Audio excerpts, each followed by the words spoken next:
the strongest. What does it mean to be the strongest in Jujutsu Kaisen? After chapter 236, Gege has made something utterly and absolutely amazing with what he is exploring in this late stage of the series. It's all about being strong, and after Gojo's death, it tells us a lot about what strength really means. And even considering how brief these chapters touch on that, it puts into perspective the difference in not only his skill, but also the mentality, because Sakuna just absolutely changed the game, and the King of Curses is without a doubt the strongest ever.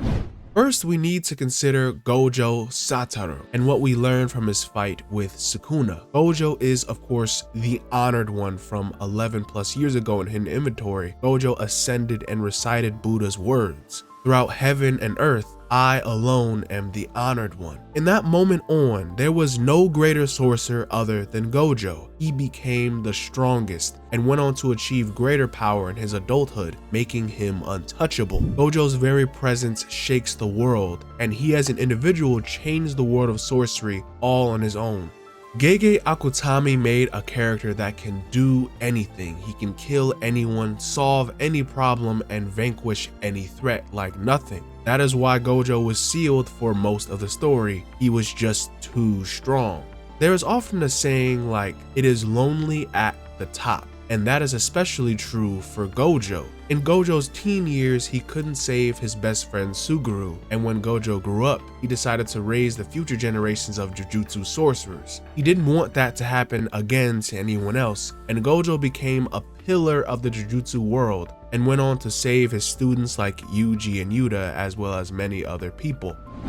But Gojo in his own way was still kind of lonely. As he said, you can make a flower bloom and admire it, but you can't tell that flower, I want you to understand me. No one in the modern era is like Gojo. They cannot give him any real satisfaction from his power as a living being. So here comes along Ryomon Sakuna, a perfect sorcerer as the strongest in history to test his might against.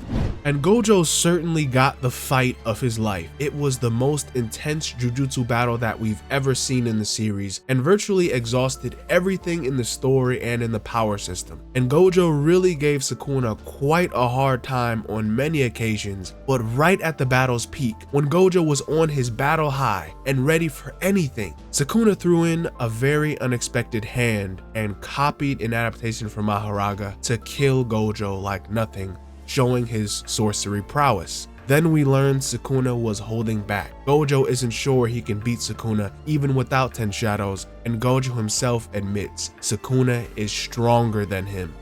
The outrage literally shook the fan base, and it still is. It probably will still continue to, but it shows us the difference in that power. Sakuna is a greater, smarter, and stronger sorcerer than Gojo is, and that is just the harsh truth. Even Gojo had thoughts that he was going to lose, and sure, Sakuna was nervous, but his aura never faded. Sakuna had yet to even use his true power. Even Gojo couldn't bring that out of him. Sakuna's strength is different than that of Gojo. It's impossible that he'd lose. In Sakuna's example, there are all these people around him trying to tell him what this strength means, trying to show him their quote-unquote love, like he doesn't know it already, and trying to reach him. But Sakuna is the only person left in the series that is completely beyond that. He is not lonely. He is not caught up by another's opinion, and he's not trying to prove anything. Sakuna simply lives by his own desires and destroys everything in his way despite whatever it is. It does not matter. This love is worthless. If he wants to eat, he eats. If he wants to kill, he kills. If it's fun, he entertains it. Sakuna lives by his own stature, and if others cannot measure up, it's their own fault.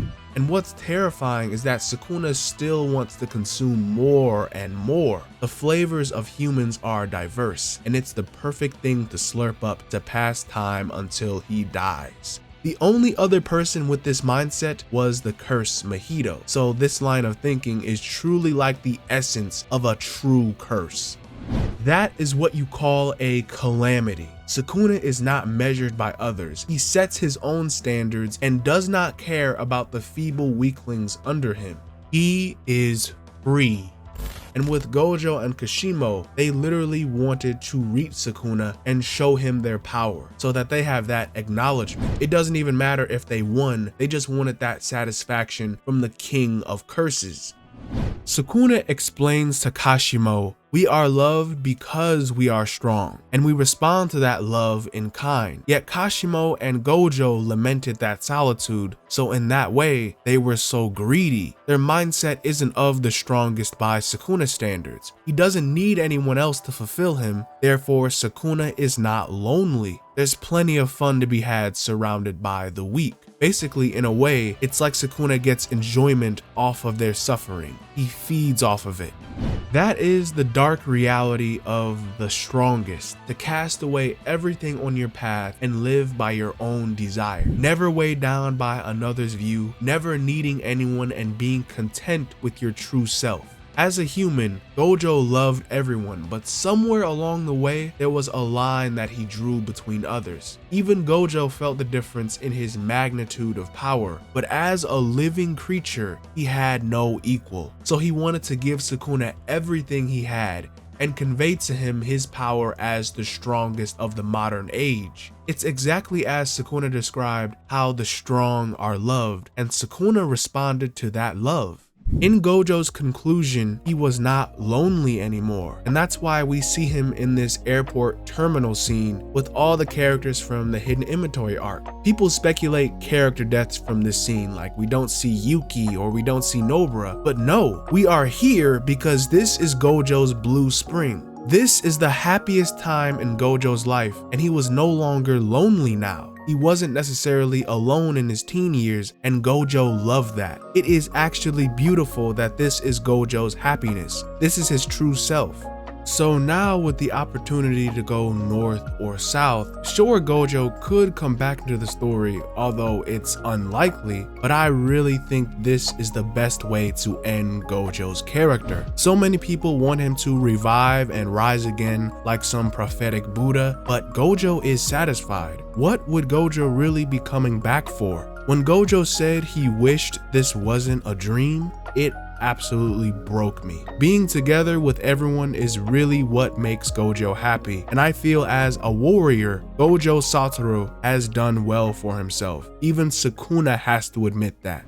In the end, Gojo is not the strongest, Kashimo isn't the strongest, and none of them could save Jujutsu Kaisen. Ryomon Sakuna is the strongest to ever live, and it's up to the efforts of Yuji and the next generation of sorcerers to stop him. I fear Sakuna will remain the strongest throughout the series, but he serves as the prime example of strength in Jujutsu.